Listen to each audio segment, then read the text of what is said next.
আসসালামু আলাইকুম। রবিবার আজকে ছুটির দিন। তো জার্মানিতে এটা হচ্ছে আমার এরিয়া, যেখানে আমি থাকি আর কি। অনেক সুন্দর একটা পরিবেশ দেখেন, এখানে ঘোড়া আছে। তো হাঁটতে বাইরে হলাম আর কি। জার্মানিতে তো নর্মালি সূর্যের আলো পাওয়াটা অনেক কষ্টকর। তো আজকে সূর্যের আলো পাইছি, এই কারণে হাঁটতে বাইরেছি। সচরাচর নেচার আমার অনেক প্রিয়, তো এই কারণেই।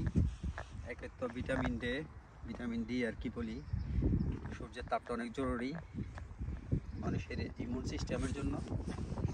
ঠিক আছে, তো হাঁটাহাঁটি করলাম আর মন চাইলে আপনাদের সাথেও শেয়ার করি। জায়গাটা অনেক সুন্দর। আর সচরাচর আমি নেচার প্রিয় মানুষ, যখনে ভালো লাগে হাঁটতে বাইরই। তো এই কারণে মন চাইলে আপনাদের সাথেও শেয়ার করি।